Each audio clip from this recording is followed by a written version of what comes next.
Good afternoon, ladies and gentlemen. Welcome back to the Nexa Front Lawn. The next session is called Present Tense, with guests Navdeep Suri, Fintan O'Toole, Omar Gobash, Marcus Moench, and they'll appear in conversation with Rajini Vaidyanathan. Navdeep Suri is Distinguished Fellow and Director of the Center for New Economic Diplomacy at OCF. A professional diplomat since 1983, he has also translated 3 classic Punjabi works published as Watchmaker, A Life Incomplete, and Khooni Vaisakhi. Fintan O'Toole is a columnist and drama critic for the Irish Times and the author of 7 books, including A Traitor's Kiss. He frequently appears in American magazines. Omar Gobash is Assistant Minister for Cultural Affairs at the Ministry of Foreign Affairs and International Cooperation in the UAE. He is author of Letters to a Young Muslim, and he established the Arabic Booker Prize for Fiction. Marcus Moench works on water, climate, and social change issues in South Asia, the United States, and more broadly. He founded the Institute for Social and Environmental Transition in 1997. And finally, moderator for the session today, Rajini Vaidyanathan, is BBC South Asia correspondent covering India, Sri Lanka, Bangladesh, Afghanistan, Nepal, and more. She appears across BBC TV, radio, and online. Please join me in giving a very warm welcome to our speakers for this session, present tense.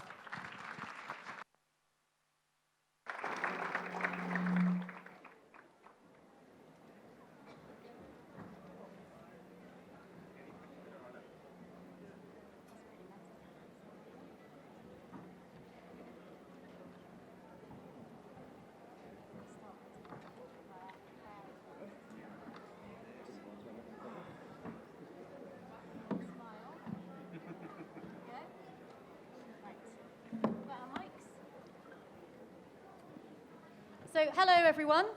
Thanks very much for joining us on the first day of JLF 2020. As we've already had the introductions, we'll keep them brief to get straight into the discussion. But as the introduction said, I'm Rajini Vaidyanathan. I'm the BBC South Asia correspondent. And this session is called Present Tense. Now, we're told this is about talking about the troubled times that we live in. I mean, it's not an exaggeration to say that a lot of people just put the news on, they open the newspapers, and they see a picture of doom and gloom right now. And there's lots of challenges at the moment in the world. And I've got an esteemed panel with lots of experience in all corners of the globe to discuss these troubled times, in quotes. I mean, maybe this panel doesn't think we're in a troubled era. We did a quick introduction, but I think it's always nice to have our panelists to introduce themselves as well. So we'll start from that end there. Omar, if you just want to quickly say who you are again, and just a highlight from your esteemed career. Oh, fantastic. Thank you very much. I'm from the Emirates. I was the Emirates ambassador to Russia for 10 years, which is where I regret to say I got a lot of my ideas from. And then I came back to the Emirates, where I'm now responsible for culture and public diplomacy. In 2017, I published a book called Letters to a Young Muslim, and the idea was a set of letters to my older son, explaining how to avoid some of the traps laid by exploitative individuals in the field of religion, and essentially try to avoid ISIS-type thinking. Thank you, Omar. And I'm Marcus Moench. I've been working on climate since before it was denied. I've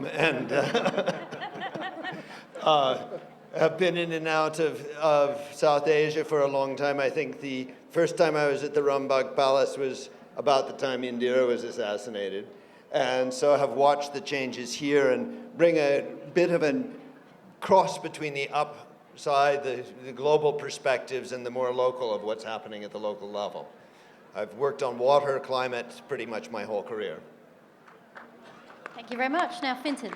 My name is Fintan O'Toole. I'm from Dublin in Ireland. I'm a totally inadequate human being because I've never been in India before. But I write a lot about history and culture across the Anglo-American world, but I also write newspaper columns. So I write every day. I'm writing about what's going on at the moment and trying to make sense of it in the same way that everybody else is, and failing in public rather than in private. Thank you, Fintan. I should just point out in Fintan's introduction, they said he'd only written 7 books. He's actually written more like how many books? I think it's about 22 or 23, something like that. I don't know. Only 23. Thanks, Fintan. And last but not least, Navdeep Suri. I was until recently ambassador in Abu Dhabi, before that High Commissioner in Australia and ambassador in Egypt. Currently at the Observer Research Foundation, and I've translated 3 of my grandfather Nanak Singh's books from Punjabi into English, the last one being Khooni Vaisakhi, which was a survivor's account of him surviving the Jallianwala Bagh massacre, and then telling the story, and I translated that into English. Okay. So a round of applause for our fantastic panelists. We will open this up to questions in about half an hour or so, but we'll start by discussing the thesis, which is, what world do we live in right now? Are we in troubled times? And so I want to start by asking my 4 panelists what they think the biggest challenge facing the world is right now. I'm not going to start from the end, just to mix things up. I'm going to start with you, Marcus. What's the biggest challenge right now on the planet for all of us? Well, I mean, I show my complete bias. I say I see climate change as an existential question globally. But I think that within that, it's really the confluence of all sorts of pressures on identity, on who we are, how we understand and accept questions of fact, how that intermixes with questions of religion, etc. That's the confluence that makes it so difficult for us to do anything about what is an existential issue. So climate change for you, unsurprisingly. Climate change for me, existentially in terms of survival, but in terms of human behavior and motivation and where we go with it, it's this question of identity and belief, and a lot of the politics, the inequities, other things like that. And that when we start to accept and understand some of the challenges of climate, they put to question our ways of life, our relationships with others, and that then leads to, for instance, for my daughter's generation, a tremendous crisis of identity. Where do we go? How do we not become dystopian? How do we have something we believe in? And that, to me, is, it's a second order issue, but it absolutely blocks us from doing anything effectively. Okay. Globally, communicating with others, cultures, across all sorts of things. Omar, do you agree, or what would you say is the most pressing issue? Well, I'm not going to agree or disagree. I'll avoid that question. I also am a little biased, having coming out of the Middle East, where there is so much violence and aggression, that it makes me wonder whether the problem isn't with a certain mentality. And I think the way I look at culture, from my perspective in the ministry, is rather than objects and artifacts, we should be thinking about changing mentalities. So culture ties in very much with how it is that we can be true to our traditions and yet, not shut ourselves off from the rest of the world. There are parts of the Middle East that are just really hellholes. And it's very disturbing. So a lot of us in the Middle East have been wondering since, I suppose, 1979, when are things going to get better? And I think that things are going to get better when the educated and the privileged stop running away from the Middle East and actually start coming back and sticking around for the long run, and making sure that what it is that they want to see can actually be implemented on the ground. But Omar, what, in a headline though, is that challenge? Is it the challenge of identity then? Is that what you're saying? It's a challenge. I mean, it's a huge one. It's a challenge of how we read history. It's a challenge of how we interact with the rest of the world, given that, economically, I don't think the Arab world produces much other than oil and sandy beaches that people can visit when it's safe to do so. So we need to pose some very clear questions to ourselves. What do we actually contribute? What is it that we actually do? And I don't think we're there yet. We're still talking kind of a fantastical view of what it is that we're contributing to the world. Okay, thanks, Omar. Let's move east. Navdeep, let's talk about, you've got a lot of experience around the world, but of course, you're Indian. What do you think the greatest challenge is right now? I just wanted to say that because the title of this session is present tense, and I was reminded when I read that title that I was in Cairo and things were a little bit tense in Egypt at that point of time, post the Arab Spring. And I was asked to send a very short summary of what the situation is. And I kind of said, present tense, past perfect, future imperfect. That sort of still holds. But, the present challenges, I think, keep changing from day to day. What we see based on, sometimes what our influences come from the media. About 2 weeks back, World War III was suddenly trending on Twitter because somebody said that after the Qasem Soleimani killing, it could lead to a third World War, and then suddenly it subsided. So these trends come and go, but I think I would go with Marcus. We were at the Raisina Dialogue last week, and on the opening panel, there were 7 world leaders sitting on the stage, 6 ex-prime ministers and 1 ex-president. And I think 5 out of them said categorically that climate change is the biggest issue of our times. It is the one that is not trending, but it is the one that we must pay attention to on a daily basis. Okay, thank you. And last but not least, Fintan, what do you think, leaders who are discussing world events in Davos right now, what do you think their priorities should be? Well, I suppose the first thing to say is we're talking about troubled times. When have there ever been times that we're not troubled? We do need to, there's a challenge to maintain some perspective, right, which is not to be defeated and overwhelmed by the sense of pessimism, which is very strongly present. Even the existential questions. I mean, 15, 20 years ago, I'm 61. Even when I was in my 40s, the existential question was, we're all going to be wiped out by nuclear weapons. It's coming. So maintaining perspective is a huge challenge. But the underlying challenge is, of course, to do with climate change. But it's to do with a tension between 2 ideas of survival. So there's human survival, which has been spoken about very eloquently already, and I'm sure we'll talk about again, which is at the core of climate change. Do we or do we not survive as a viable species on the planet? But there's also whether or not the systems of privilege and power and distribution of income, both globally and within our societies, can survive the challenge of climate change. Climate change necessitates a sort of radical reorganization of society which threatens power. And that power is acting to shore up its position. That's what we're seeing going on. And it's the race between human survival on the one side and the attempt of old systems and old distributions of power to survive on the other side that's at the core of the current dilemma. Fintan, just picking up from what you said, I mean, you talked about a distribution of power, reorganization of society. Since I mentioned Davos in my question to you just now, I mean, what we're seeing is a teenager, in many ways, setting the agenda in Greta Thunberg. You also mentioned, Marcus, your daughter's generation. I mean, none of us are millennials on this stage. But how much do you think, that generation is dictating how some of these challenges might be solved? Well, I think what's wonderful about Greta Thunberg is her absolute rage, and what she's saying consistently is the very fact that I've become such a big public figure is a mark of your shame. I mean, there's no question but that collectively, my generation, has failed the young, and you see this in every society.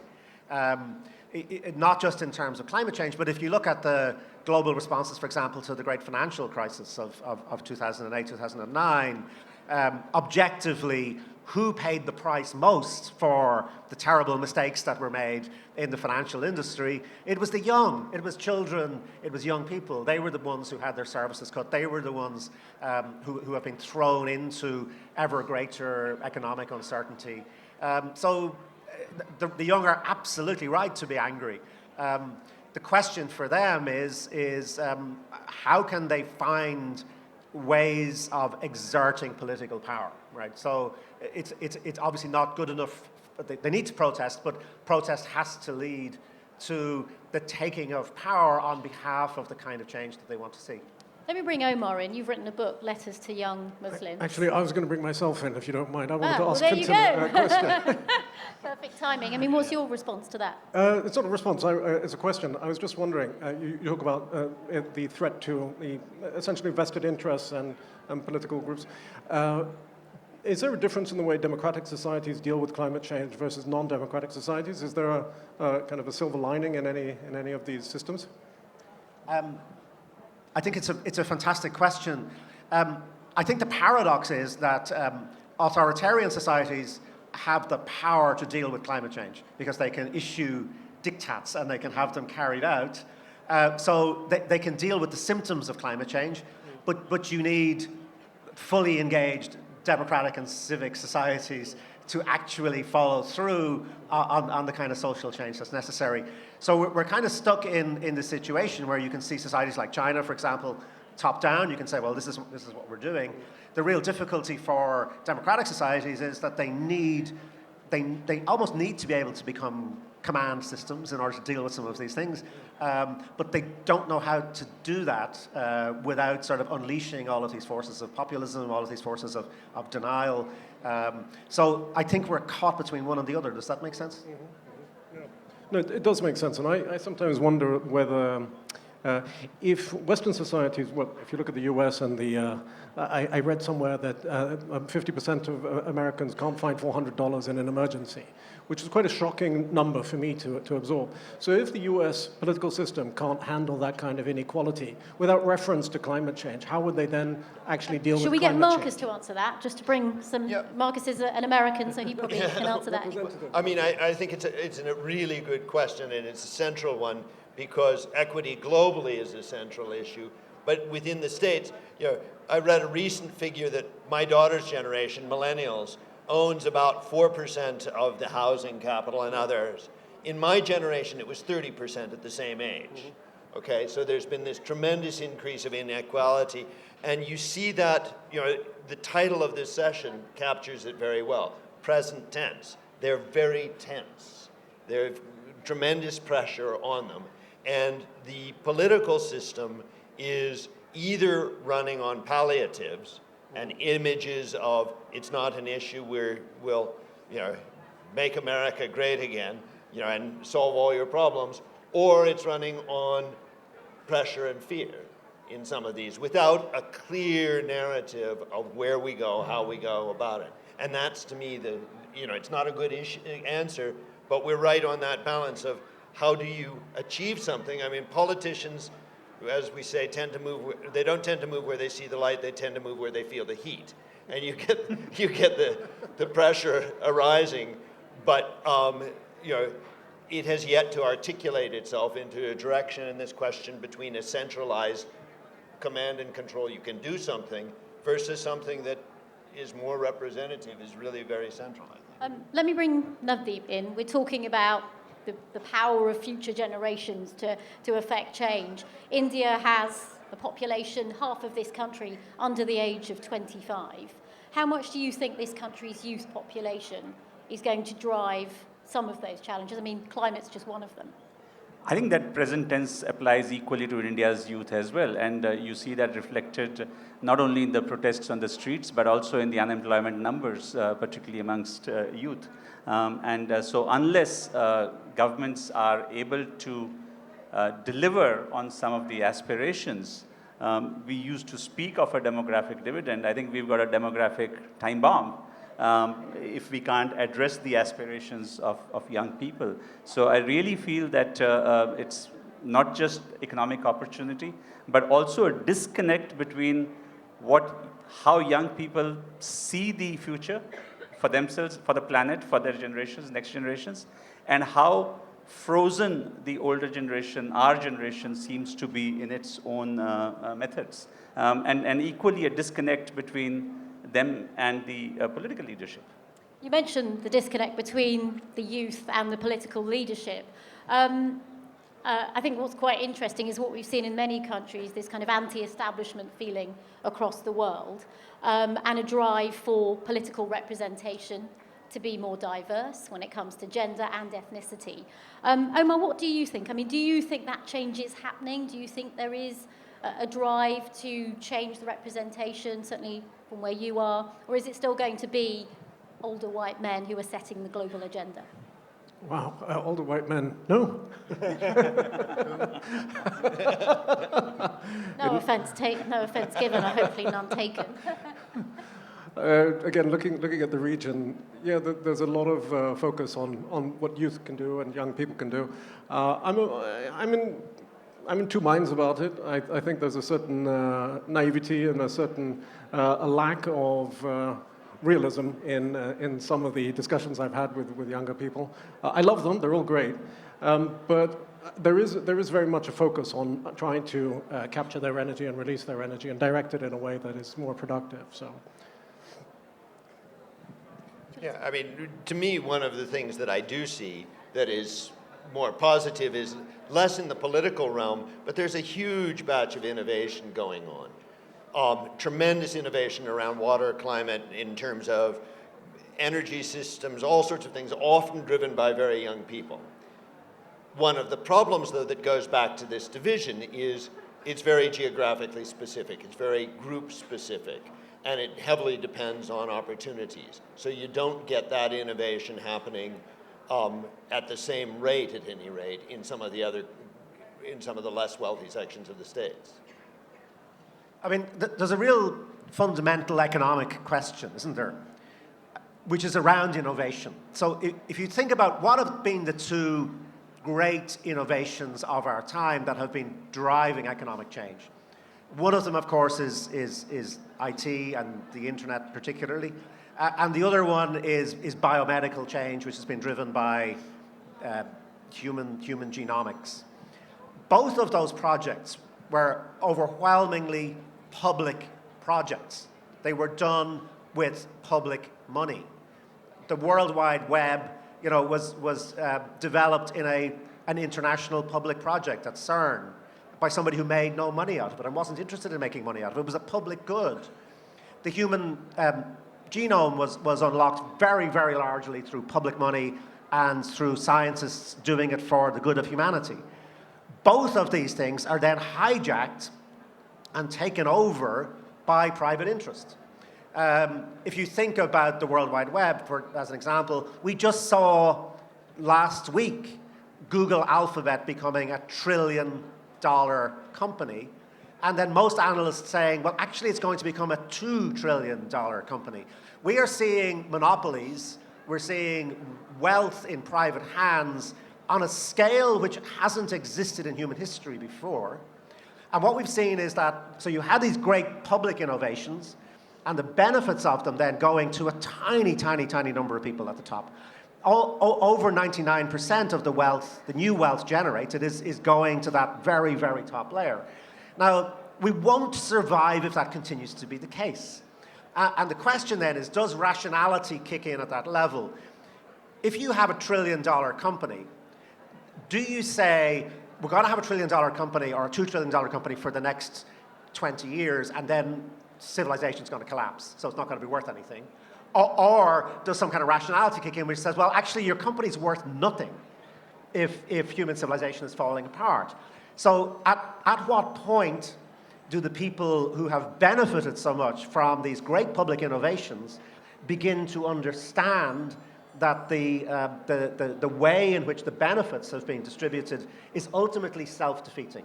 And I think that's the question we need to be having very urgently. And it's not an abstract question. It's about control, who gets to control the innovation, and it's about taxation, this very boring subject of, are these people going to pay enough tax to generate the income to tackle the problems? I'm just going to bring Navdeep in. I mean, what's your perspective on that? I mean, India has a lot of billionaires. The gap between rich and poor is getting wider. Is that going to change? Is that a source of a lot of the tensions in this part of the world? I mean, it is, isn't it? I think you've seen the recent data which shows that the inequity is increasing.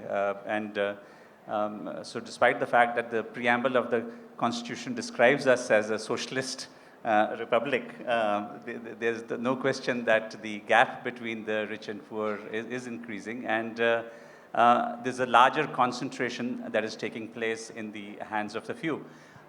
You know, I wouldn't have a problem with that per se if that wealth were to get recycled into other innovation that somehow pays back to society, or through CSR, or through other methods. But we don't see enough of that happening in our country. There are a handful of wonderful stories that are there for us. You know, you talk to us, Azim Premji, for example, and you see how he's given 90% of his wealth for training, for skilling. But should we have more of that? And maybe that, if that is done in a more visible, less sort of self-aggrandizement kind of way, would connect better with people. I'm not saying we should become a socialist republic, please. That's not the intent. Nor that you start putting punitive taxes and kill entrepreneurship or innovation. But just for that recognition to come from that class, that they have a responsibility to do more. We will open it up to questions soon, but I just want to bring the other two panelists back in. I mean, governments are stretched. They have to prioritize their challenges or their policies. The economy is often what drives things. But do you think climate change is sometimes being, you know, should climate change be higher up the agenda or economy? I mean, we're discussing both of those issues now. How do you balance those two? I mean, both of you want to come in. I was just thinking that listening to the panel, I think I understand why we weren't invited to Davos. I can speak from the perspective of the Emirates. We also have a huge kind of focus on climate change, and sometimes it puzzles me as to why. But there is a recognition at the level of leadership and government that they have to take a stand, and at least be an example for the region. The region is, as you know, concerned with a whole bunch of issues related to security and anti-terrorism activities. It's just very nice to see that we can actually focus on things that have nothing and don't have any political benefit directly. Since you mentioned the security and the stability of the region, this is called present tense, and Navdeep said, World War III was trending on Twitter not long ago. How much does that keep you up at night? How worried are you that your region? I was discussing with a couple of friends a few days ago when World War III was trending, and we've been kept up at night since 1979. It's just a different reason, but generally it's something that we're actually quite used to, and we live with a certain amount of tension, unfortunately. I mean, my own feeling is you're unlikely to have significant change at the political level or at the social level without crisis. And you can look, spent a good batch of time with some Australian friends up in Alaska this summer, and they came home finding their houses burned. And the level of political tension for the Prime Minister, who had said at one stage, "Coal is our friend, don't be scared," that is emerging, and now there's a tremendous anger there.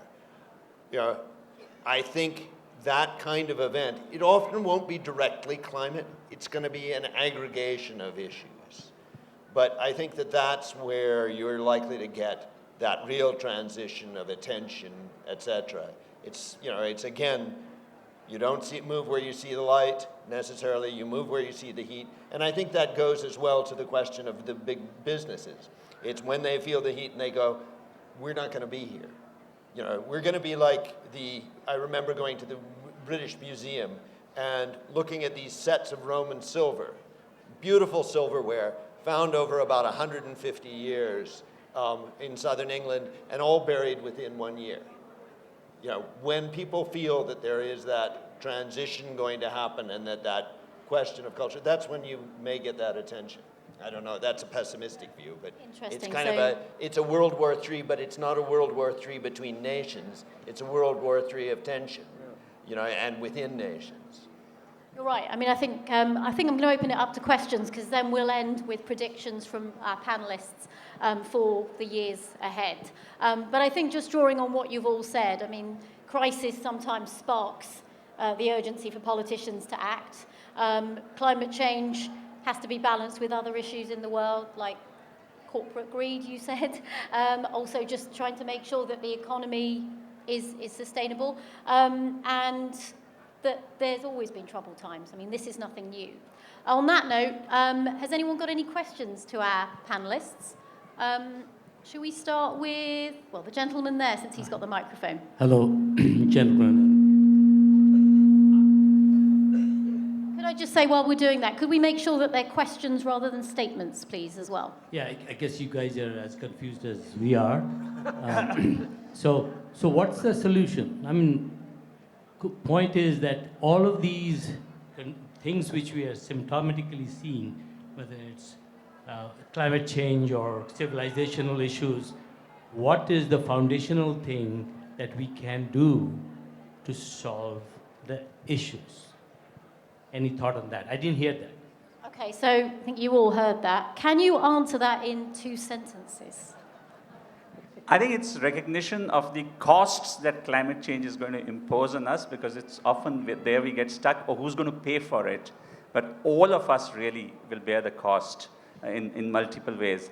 And once we start building those costs into our understanding, we will know that this is something that we have to do. It is not a cost, it's a survival, it's an insurance policy.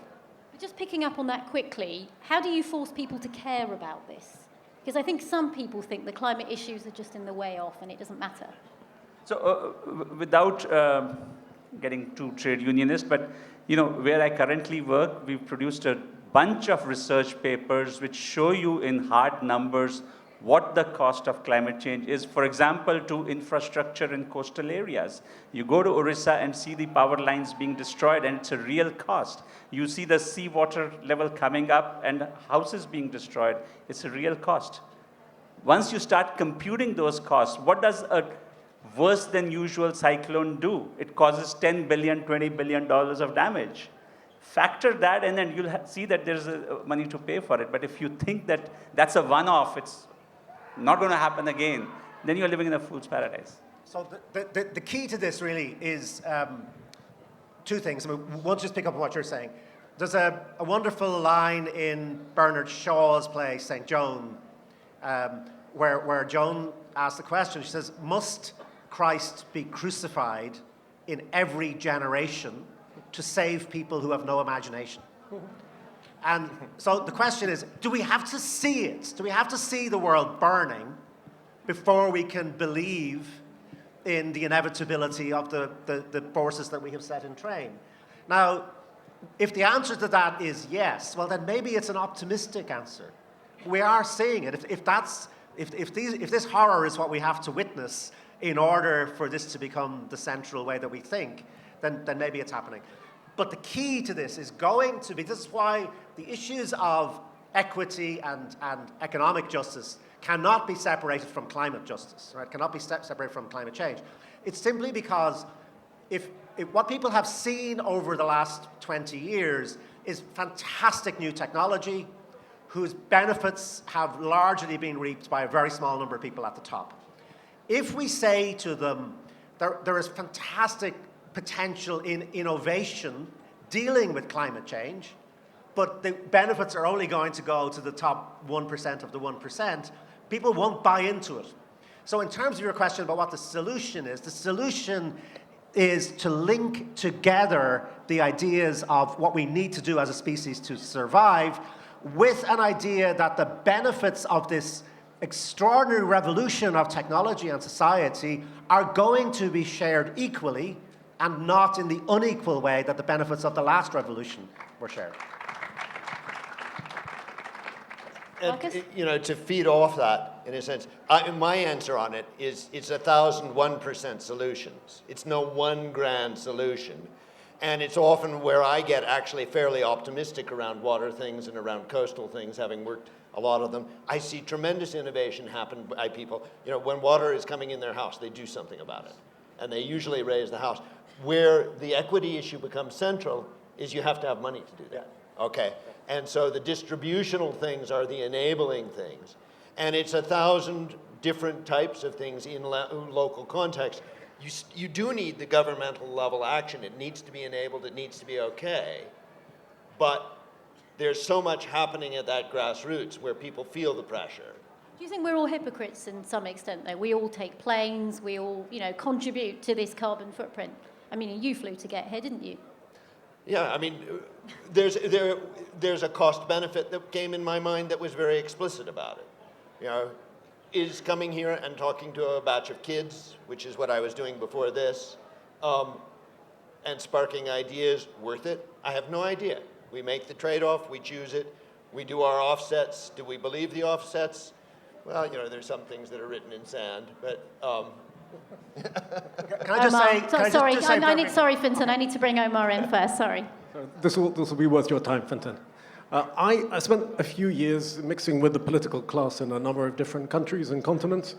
I don't have that much optimism. I don't think that they respond particularly well to crises. My impression is that they would prefer to kick the ball down the road.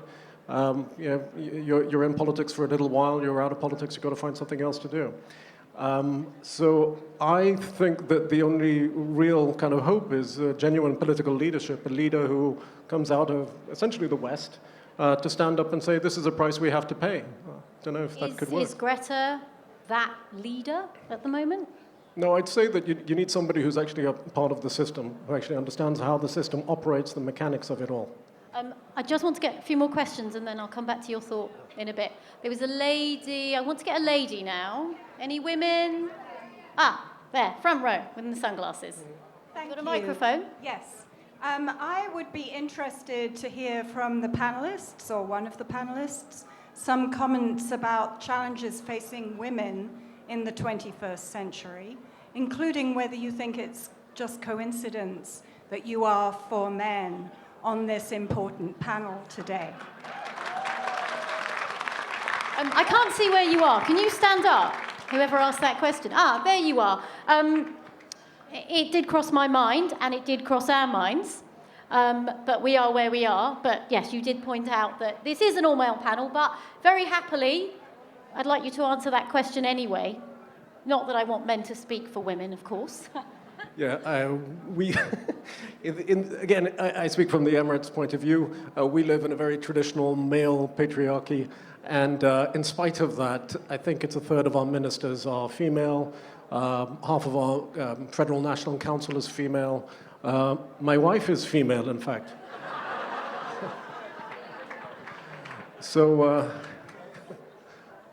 we're all in favor of making sure that women get a real chance in our society. And if we can do it, I think the rest of the world can do it just as easily.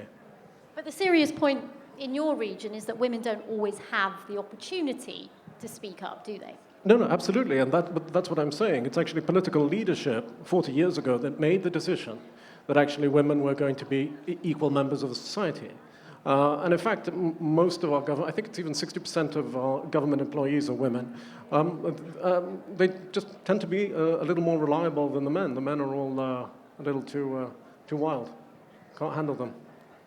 Let's bring Marcus in. I mean, we're looking I think it's anything but a coincidence, in terms of history and the way the filters continue to work.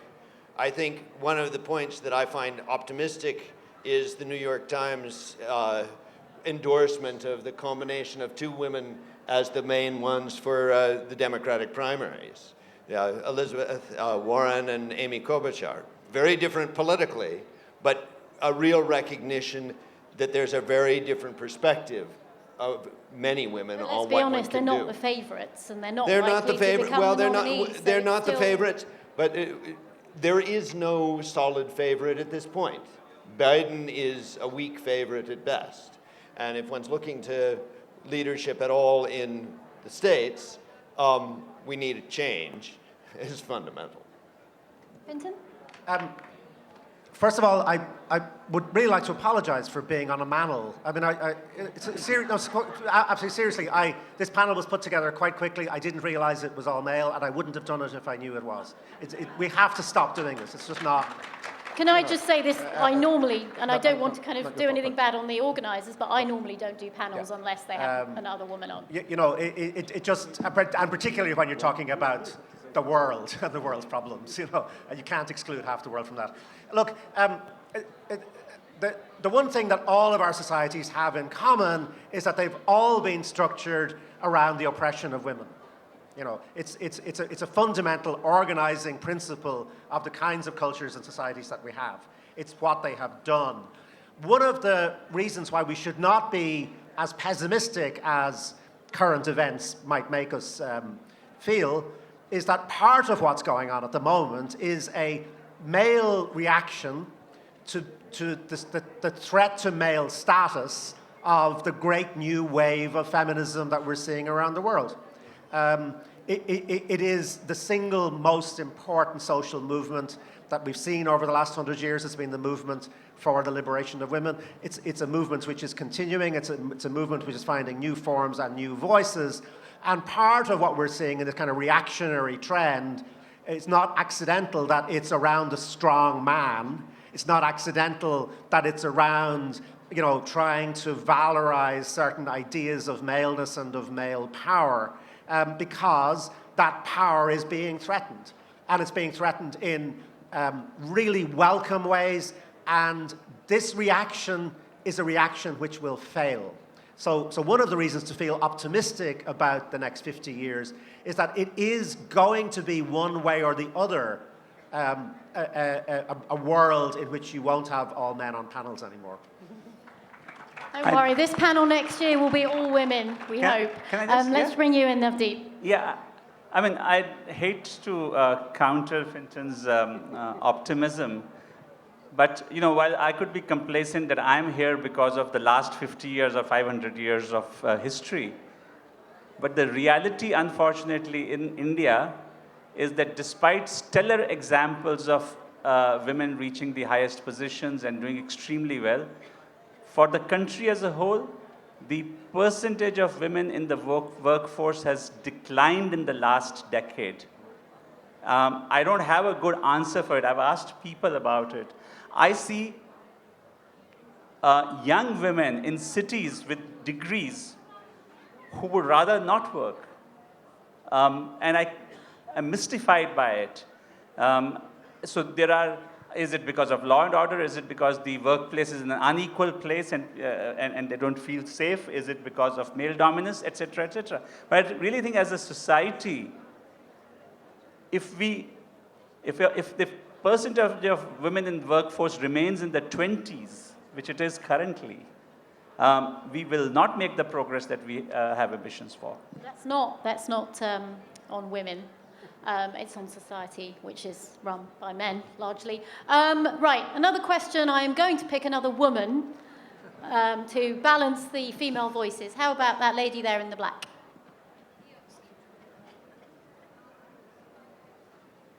Oh, no, it's this lady in the front, actually. But it's fine. We'll get you and both of you. We'll come to you next. Don't worry. Hello, everybody. So while the discussion was going on, you mentioned that the youth is being a little globally distant from the issues. So what would you suggest different that should be done to grab the attention of the youth globally? Actually, I think we were saying the youth is driving some of that. But in any case, what do you think can be done to harness that, perhaps? Because you, for example, Omar, talked about politicians being the answer to a lot of this, but you have activists like Greta. I mean, will she be the Prime Minister of her country one day? I mean, often that activism doesn't translate to political leadership. Yeah, true. And again, you know, we don't have a democratic system, so I can't really talk to those kinds of ideas. I think what our government has done is try to engage with youth right from the start. I think it started with the Arab Spring. The leadership decided that they were going to set up different avenues for youth voices to come through. And we have a Minister of Youth. We've got a youth federal youth authority. And it's really quite remarkable the kinds of things that they are engaged in that, you know, my generation wasn't engaged in at all. I mean, you know, for my generation, we were basically given the idea that, you know, you've got a salary, everything is good, no need to hear any complaints from you. This generation of political leaders in the Emirates is actually interested in hearing what the problems are and hearing youth perspectives. And so my generation feels a bit left out, but, you know, we'll go along with it. Memo to JLF, more women, more millennials on panels. Marcus. I'll say three things. I mean, to me, youth, the young people that I know about are very engaged and very concerned, but they feel disempowered. And that disempowerment has three elements to it. They don't have money. They're often hugely in debt from school.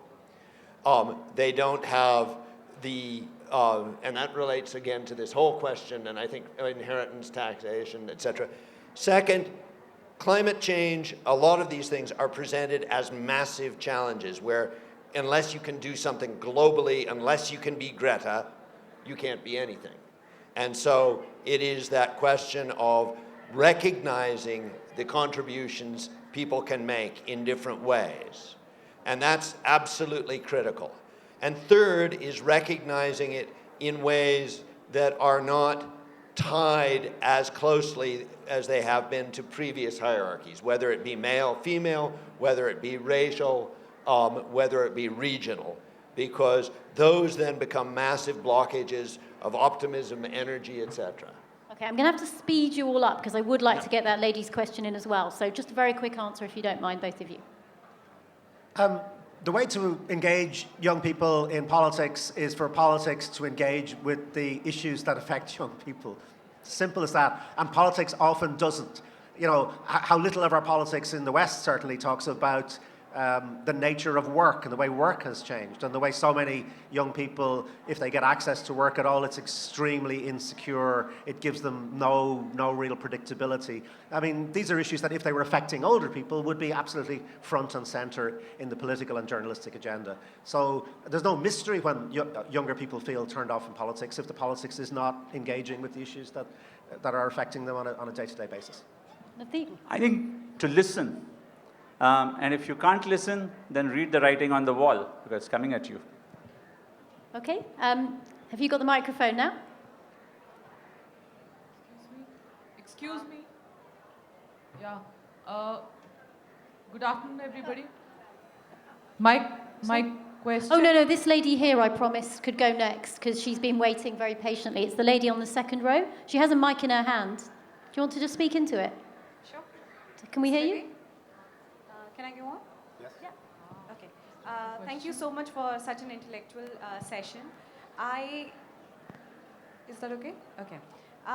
My question is, so recently there is a World Economic Forum going on in Davos, and there was an opening session by Greta Thunberg where she was talking about climate change and whatever the discussions are happening, the change has to be now. This is what she basically focused on, and when there were so many leaders who were talking about planting trillion of trees in the nation and stuff. But somewhere I believe that, do you think that truth sometimes get altered over power? Because considering that, yes, if I talk about climate change specifically, we all know the truth, but do you think that the truth is somewhere getting altered when it comes to, delegating those truths to the leaders or to the power of the nation? Okay, thank you. Can I ask a question in return? What has Davos ever solved? No, really, I don't know. Well, it's just a session. I was just talking about the session, World Economic Forum session which is going on. No, I understand. And my question is, why did Greta go to Davos? Given that Davos is really a rich man's place where they network to make more money. She should have come here, shouldn't she? She should have. No, but I know, because I know a lot of people who get invited to Davos and they go with one idea in mind, to meet as many other rich people and connect as much as possible to make more money. And ski. And ski. I don't go. I never want to go there. Yeah? Can the lady who was speaking before, I didn't see where she was, just so that I didn't want to shut her down, and then we'll get the panelists. Yeah. There you are. Is that you there? Yeah, I'm here. Excuse me. I can't see. Can you Yes. wave your hand? Yes. I need glasses, clearly. Yes, I'm here. Ah, there you are. Yes, Please yes. ask your question. Yeah. Sorry. Yeah. Good afternoon, everybody. My question is, how does population explosion as a dynamic pose a current challenge to the planet we inhabit? We are close to 7 billion, and that's scary. Thank you. That's a great question. We were discussing this in the preamble because Asia, of course, has a growing population, but the world still looks to the West a lot of the time. So what's your answer? Let's start with you, Fintan, this time. What's your answer to that question there?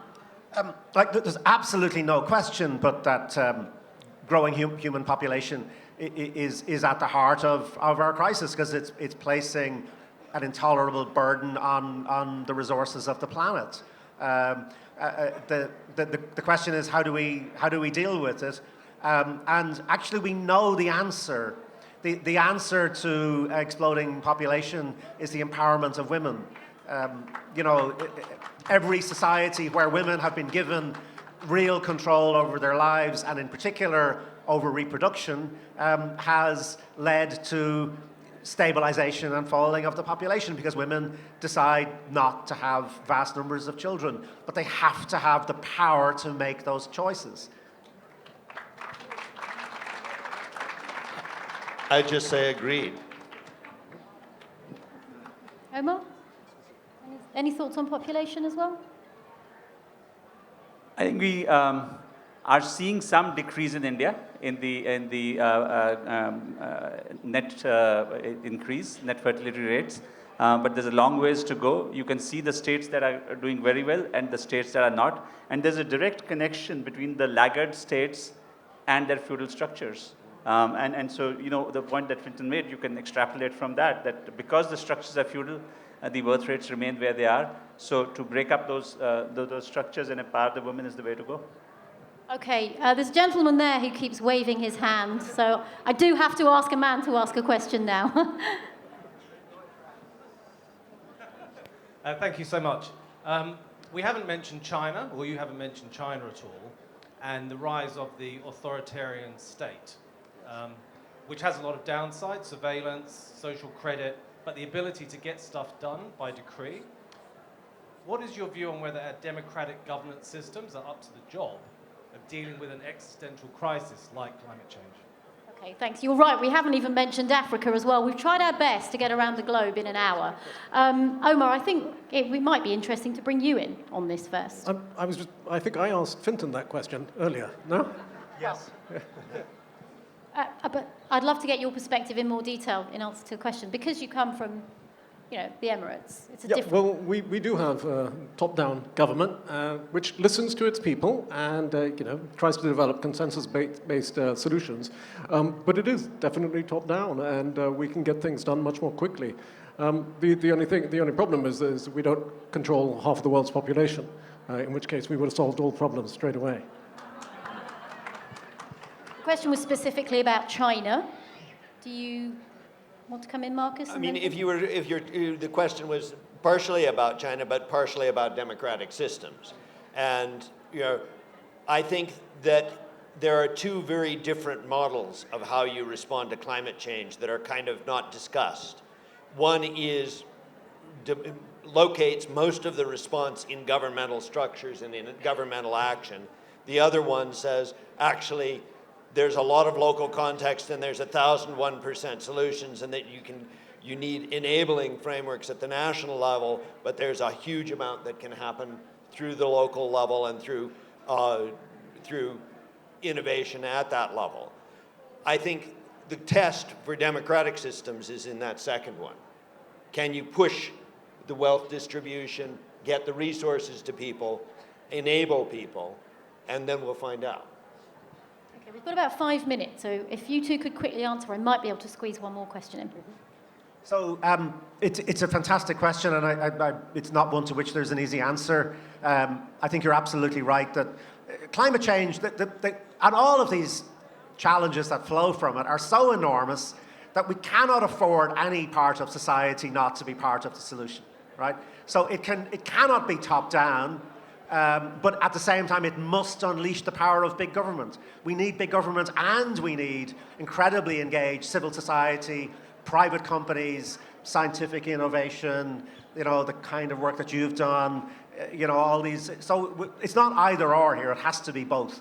And the question is, yes, I think governments like China, authoritarian governments, can achieve an incredible amount in making big decisions, right? So the reason why solar power now, for example, is so affordable is because the Chinese made a big bet on solar panels. And with the sheer mass of production in China, solar panels, which 15 years ago everybody said solar panels would be great, but they're just not affordable. It's way too expensive. It's now the cheapest way of producing electricity anywhere in the world because a government like China can make the kind of critical investment in it. So we do need, in some ways, we need a kind of top-down command set of structures, but the weakness of authoritarian systems is they're not going to be very good at unleashing the other side of it, the civil society, the private enterprise, the innovation, the science, all of those kinds of things which we need as well. Okay, Fintan, The thing is, really it's sorry, a I just wanna get global one more question, and we in, have both please. of them. Sorry, so what I'll do is I'll get someone at the back, because the people at the back haven't really, does someone want to give someone at the back a microphone? And what we'll do is maybe we'll just get one question, one here, but we'll see if we can squeeze in maybe a very quick thought. That's very quick, Fintan. Your thoughts are very welcome, but trying to get as many in. So someone at the back there, do you want to? This question is Ambassador Suri, and for the other panelists. I wanted to ask him, does Indians have a peculiarly toxic relationship with its past, unlike, all countries, all civilizations have a peculiarly toxic relationship with its past. Is that correct? Okay, one more question and then we'll just have to do a very quick round-up answer. The lady there's had her hand up throughout the session in the purple fleece.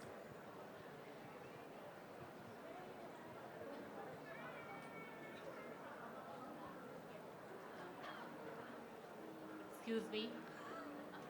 Hello, everybody. I just wanted to say that we may agree or not, but every time a new US president comes into the chair, the world climate changes. So what do you think that if Trump is going to be re-elected, so how is it now climate going to change? And the other thing is, what do you predict for the future? What kind of world order is going to emerge? Okay, that is exactly how I wanted to end the session. So I'm very glad that you asked that question. I have to stop you there. We've got 2 minutes left. So very quickly, all of you, in 15 seconds, your predictions for the year ahead. What is the future? I'm very cynical. Nothing will change until the rich and powerful feel the pain. Okay. I would say, rather than present tense, future tense. Okay. Fintan? Trump will be defeated, the cycle will turn, and there will be a new era of public engagement with survival. The polls suggest that he still will win, but we'll see. Navdeep?